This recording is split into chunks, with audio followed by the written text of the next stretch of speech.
Cole Walker snatched toast from the toaster, stacked it on a plate, and hustled it over to the table, where his daughter Sophie was already seated. Getting the kids ready for school each morning before he hurried off to work was like lining up horses at the gate before a race.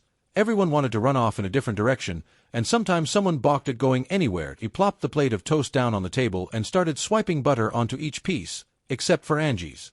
She would want hers dry. At 16, his teen had developed a lot of rules about food. Blonde and willowy, Angela looked a lot like her mother, while 9-year-old Sophie, who was built short and solid, seemed to take after him. Sophie liked her toast the way he did, slathered with golden goodness. He handed her one of the warm slices topped with melting butter. "Thanks," she murmured as she reached for the jelly jar in the center of the table. Their Bernese mountain dog, Belle, finished eating her kibble and came to the table to lie down beside Sophie where the pickings were good.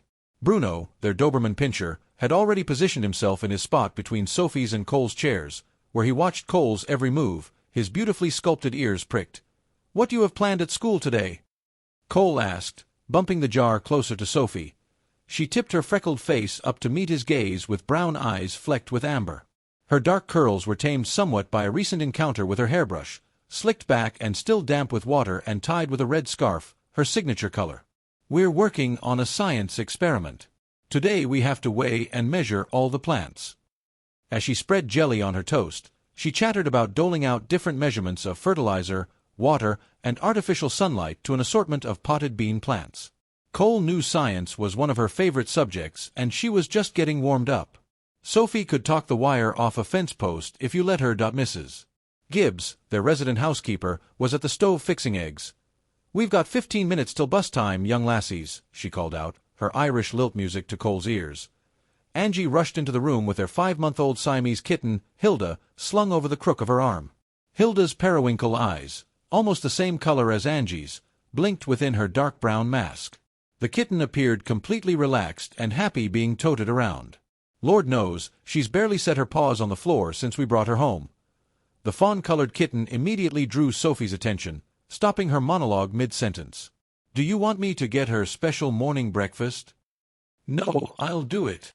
Setting the kitten on the floor, Angie bustled over to the refrigerator to retrieve a partial can of soft cat food. Cole allowed Hilda soft food once a day, which the kids called special morning breakfast, while a bowlful of crunchy bits sat beside her water dish for her to graze on at all times. Angie spooned a serving of food into a clean bowl and headed toward the utility room with it, the kitten scampering in front of her. To keep the dogs away from Hilda's food, they'd set up a feeding station on the utility room countertop with a step stool positioned beside it for the cat to climb up on. This many pets in the house made things complicated, but Cole loved being surrounded by animals, and he appreciated the responsibilities their care taught his kids. "Don't forget to scoop the litter," he said, catching the grateful smile that Mrs. Gibbs tossed him as she spooned scrambled eggs into a bowl. "I won't." Angie disappeared inside the adjoining room. When Cole and Angie had brought the kitten home, the typically amenable housekeeper had made it clear that litter box chores did not fall within her purview. Mrs. Gibbs carried the bowl of eggs to the table, putting a spoonful on Sophie's plate before setting the rest on the table. His phone jingled in his pocket. Caller ID told him it was a call forwarded from his office, and he answered it as he went to the refrigerator to retrieve the orange juice. Timber Creek Veterinary Clinic. "Dr. Walker, this is Ruth Vaughn." The speaker's words were clipped and tense. Cole didn't need his client to say anything more. "Is it sassy?" A hush fell over the room as Mrs. Gibbs and Sophie stopped their chatter to stare at him. Angie, her brow creased with concern, came from the utility room to listen. Aware that his family was hanging on to his every word, Cole tuned in to what Ruth was saying. "I'm sorry to call before office hours." "That's okay, Ruth. Is there a problem?" "Sassy started labor around midnight, and so far we've had no puppies. She's panting a lot, and well, she acts like she's in a great deal of pain." Alarm nipped at Cole, but he worked at projecting calmness. "The length of labor isn't too unusual for her first litter, but I think I'd better take a look at her." Ruth released an audible sigh of relief. "I was hoping you would. I'm afraid for Sassy. We love her so much, and we can't afford to lose these puppies." Cole knew that Ruth depended on the income these pups would bring. A superb example of the German Shepherd breed standard, Sassy had achieved an excellent rating for hip soundness from the Orthopedic Foundation for Animals, an organization that provided radiographic examination and counseling for canine hip dysplasia. Her pups would bring top dollar. More importantly, these puppies had been sired by Robo, who'd also earned an excellent rating, and they were his first litter as well. Some of these pups would probably have bright futures in the working dog industry as well as in the show arena, but they would bring a gift of joy to Cole's family and Maddie as they grew into sturdy little replicas of Sassy and Robo. "Bring Sassy into the clinic so we can do an ultrasound," Cole said. "Come in now, and I'll meet you there. Hannah wants to come. I hope that's all right." Ruth sounded stressed, and he knew she'd had a tough time of it since they'd met last summer. Her teenage daughter, Hannah, had been a staunch source of support for her mother during their transition from living in a strict religious compound to taking up residence in their new home in town. She was also a friend of Angie's. "Of course she can come. I'll see you soon." Cole disconnected the call and turned his attention to his family, who were waiting with bated breath, including Mrs. Gibbs. "Sassy's in. Default collection labor." Sophie squirmed in her chair, her face lit with excitement. "Can we go to the clinic with you and watch her babies be born?" Cole shook his head. "You have school, little bit. The bus will be here in 5 minutes." "I'll take her to school, Dad." Angie suppressed her excitement more than her little sister did, but Cole could tell it bubbled beneath the surface. "Could we just go to school late this one time? Please. Please, Dad. We never get to miss school." Cole had to admit this was true. Both his daughters held perfect attendance records so far this year, and they were both the students. He decided that delivering puppies would be an experience they couldn't get in the classroom. And besides, this birthing was special. He wished Maddie were in town so that she could watch too. "Okay," he said. The word unleashed Sophie from her chair. She sprang up, her dirty dishes in hand, and rushed them over to the sink. "Mrs. Gibbs, do you want to come?" she asked, her dark eyes sparkling. "No, I think I'll stay home," Mrs. Gibbs said. And then to Cole, she added, "Do you want me to call the schools and let them know the girls will be late?" "That would be a big help." Cole followed Sophie's lead and cleared his dirty dishes from the table. "Angie, grab a piece of toast or something. You girls, go get your jackets." Within seconds, they exited through the door into the garage. Cole pressed the button, and the double door to the outside world rolled up with a clatter. A cool, fall breeze swept in, carrying some dried yellow and brown leaves with it. Angie and Sophie ran around to the passenger side and loaded up in front, crowding together in the bucket seat. Since the clinic sat only a couple hundred yards down a private lane, Cole allowed their makeshift seating arrangement, exchanging ultimate safety for time efficiency. He fired up the engine, backed out, and listened to the ding of the seat belt alarm as he drove to the clinic. Once there, they piled out while he hustled to unlock the front door. He flipped on the lights inside a lobby furnished with chairs for waiting clients and a reception desk, which Angie typically manned after school and on weekends. "Angie, would you call Tess and see if she can come in a few minutes early? Tell her what's up and that we might need her help." Cole went through into the exam room. "I'll set up the ultrasound machine." Sophie piped up. "What can I do?" "You can help me."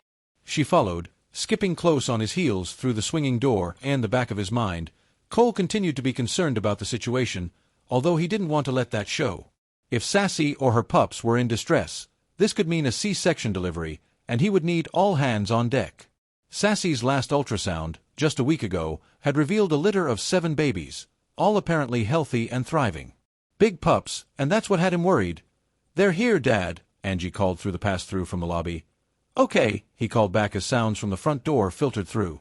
He murmured to Sophie, "Let's see what those puppies look like." She rushed to the swinging door to hold it open. "Hi, Hannah and Mrs. Vaughn. Come in." When Hannah led Sassy into the room, Cole assessed the dog's level of discomfort with a glance.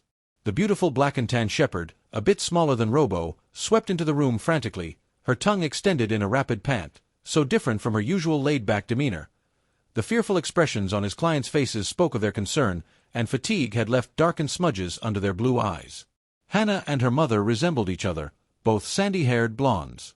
Though they'd once belonged to a religious group and worn old-fashioned dresses and shoes from the past, they now blended more into Timber Creek society.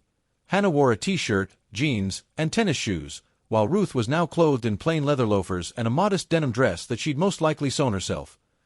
Cole projected a practiced air of calm, trying to put them at ease because he knew how much they loved this dog. "Good morning. How long have you two been up?" "Sassy woke Hannah about midnight," Ruth said, swiping back a strand of hair that had escaped the bun she wore at her nape. Cole and Sassy were familiar with each other, but she might not be herself under this amount of stress. He approached her quietly, his hand extended low and palm down for her to sniff. She didn't bother. Instead, she moved restlessly at Hannah's side, another indicator of her level of distress. Cole reached for a muzzle made from red nylon straps. "Hannah, we need to put this on Sassy. She's in pain and might be more snappish than usual." Hannah had been in the clinic often enough to know the routine. She helped Cole put on the muzzle and adjust the straps. "Do you want her on the table?" Cole took his stethoscope out of his pocket. "Let me listen to her heart and lungs first." The rapid rate of Sassy's heartbeat was another indicator of pain, but the beats were regular and strong and her lungs sounded clear, all a relief to Cole. "Everything sounds good, Hannah. Let's move her to the table now." Hannah wrapped her arms around the 70-pound dog's chest and lifted while Cole picked up her hindquarters. Sassy stood quietly on the stainless steel tabletop until Hannah encouraged her to lie down. "You and Sassy are a couple of pros," Cole said, as he rolled his ultrasound machine up to the exam table. He snapped on a pair of latex gloves. "She can rest on her side, just like we did last time."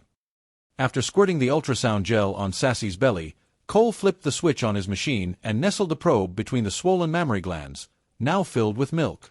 Hannah gently lifted Sassy's hind leg to give him better access.